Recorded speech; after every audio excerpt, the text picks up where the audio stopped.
Etnobotani adalah ilmu yang mempelajari tentang hubungan atau interaksi suatu etnis dengan tumbuhan. Dalam bahasa sederhananya, yaitu pemanfaatan tumbuhan oleh suatu etnis pada suatu daerah.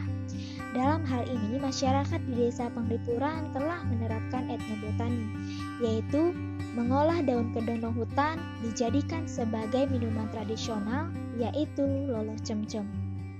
Kedondong hutan atau Spondia spinata termasuk ke dalam kingdom Plantae, divisi Spermatophyta, kelas Dicotyledona, ordo Sapindales, famili Anacerdaceae, genus Spondias, spesies Spondia spinata. Tumbuhan ini memiliki tinggi sekitar 20 meter dengan batang berbentuk tegak dan bulat. Daun tanaman Spondia spinata termasuk ke dalam daun majemuk, memiliki bentuk yang lonjong serta mirip ganjil. Swastiastu Bapak. Perkenalkan, saya De Ayu, bisa dipanggil De Ayu saja. Saya ingin mewawancara sedikit mengenai pembuatan loloh cemcem ini. Bisa diceritakan Bapak bagaimana ide awal dari daun cemcem ini dibuatkan sebagai loloh, Pak? Kalau awal mulanya dulu kan awal loloh cemcem ini kan dari tahun 1985. Awalnya itu paling ada kegiatan PKK di sini, itu dibikinkan loloh cemcem. Jadi sebelum itu artinya para petani kalau di ladang kan haus dipetik lah daun, artinya pucuk-pucuk daun cemcem itu biasanya dikunyah untuk menghilangkan haus, kadang-kadang dicampur dengan kelapa muda, kasih cabai, itu enak sekali rasanya. Pada dasarnya tercetusnya intinya untuk pembikinan loloh cemcem. Pas ada kegiatan ibu-ibu kakak itu dibuat loloh cemcem itu digabungkan dengan kelapa mudanya itu tambahin gula, garam, artinya cabai, asam jawa, jadilah loloh cemcem. Kalau dulu memang rujak namanya, rujak cemcem, karena bahan baku dari loloh itu sendiri hampir sama dengan rujak, cuma tambahannya daun cemcem sama kelapa muda. Untuk manfaatnya bagaimana, Pak? Kalau untuk manfaat dari loloh cemcem itu sendiri, biasanya panas dalam bagus, untuk menghilangkan, artinya dalam pencernaan juga bagus, kadang kencing batu bagus untuk menghancurkan kencing batu. Untuk produksinya biasanya mencapai berapa laku di pasaran, Pak? Antara 700 sampai 1000 botol per hari. Nah, setelah corona ini apakah ada penurunan, Pak? Tapi kalau corona itu memang hampir 80% menurun, praktis kita menurun. Karena di samping itu, kalau dulu kan ada himbauan tidak boleh keluar rumah, makanya kalau kita penjualannya di luar rumah nggak bisa jualan, makanya hampir gratis sekali itu penurunan dari omset kita per hari. Nah, untuk produksi loloh cemcemnya ini apakah sudah dipasarkan di luar Desa Penglipuran, Pak? Kalau di luar desa hampir 90% di Bali. Sedangkan kalau di luar Bali, orang paling pesan-pesanan itu langsung didapat. Berarti untuk daun cemcemnya langsung dipetik dari kebun ya, Pak? Ada, kita punya kebunnya sendiri juga punya, karena dari kebun itu sendiri kita belum bisa mengcover setiap harinya, makanya kita masih mendatangkan dari luar desa dari Bangli sendiri. Untuk karakteristiknya apakah ada syarat-syarat daun cemcem yang harus digunakan, misalnya warnanya harus hijau atau daunnya yang lebih tua gitu? Ada, memang kita kalau kita memilih daun memang yang dari yang sudah tua daunnya, antara dari pucuk daun 7 tangkai ke bawah baru kita petik, karena kita tergantung dari warna daun itu sendiri untuk pewarna loloh cemcem itu.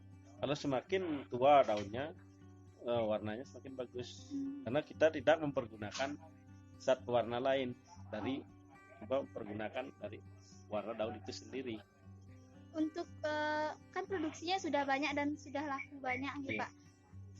Apakah sudah ada izin edarnya atau bagaimana, Pak? Kalau dulu kita mempergunakan izin PRT. Ada izin PRT, kalau sekarang ada perubahan lagi.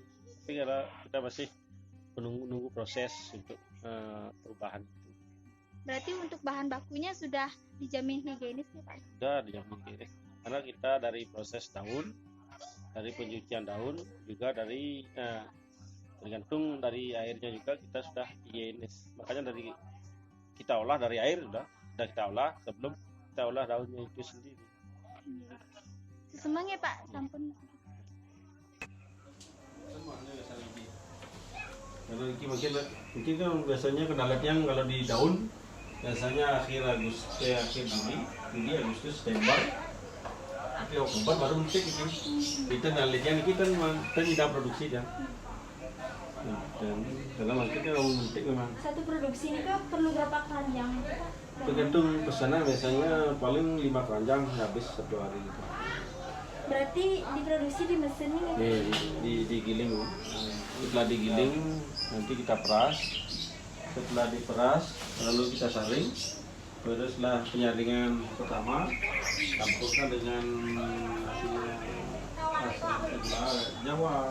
asam Jawa, garam, terus dicampur, lagi disaring.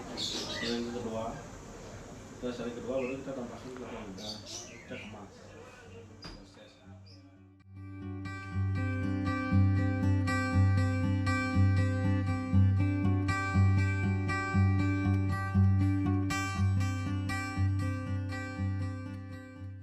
Om Swastiastu. Halo teman-teman, perkenalkan saya Kade Ayu Natalia Dewi. Tadi kita sudah melihat proses pembuatan dan pabrik dari pembuatan lolo cemcem, dan sekarang saya akan mengajak teman-teman sekalian untuk mengunjungi salah satu rumah warga untuk mewawancarai sedikit mengenai penjualan lolo cemcem. Yuk ikutin terus. Om Swastiastu Bu, perkenalkan tiang De Ayu saking Universitas Pendidikan Ganesha. Dikit yang akan bertanya-tanya sedikit mengenai Ibu kan menjual lolo cemcem. Ini sehari-hari laku berapa botol Ibu? Kadang-kadang laku 5, nggak tentu sih. Kalau Sabtu Minggu banyakan, karena 20. Kalau sehari-hari paling 5. Dika satu botol 5.000 ya? Ibu nyari ininya diproduksi di mana ya? Nyari cemcemnya Iya.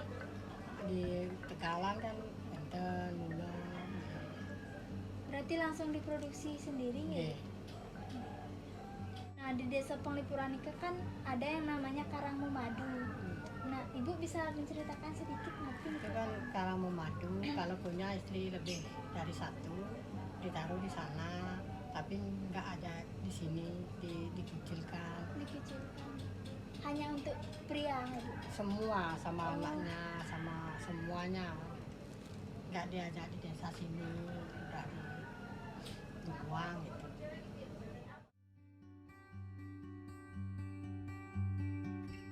Masyarakat di desa Penglipuran terkenal dengan tata kramanya yang sangat ramah, saling menghormati, menghargai, sehingga terciptanya suasana desa yang hangat dan harmonisasi antar masyarakat. Selain itu, kebudayaan berlandaskan agama Hindu masih sangat kental di desa Penglipuran.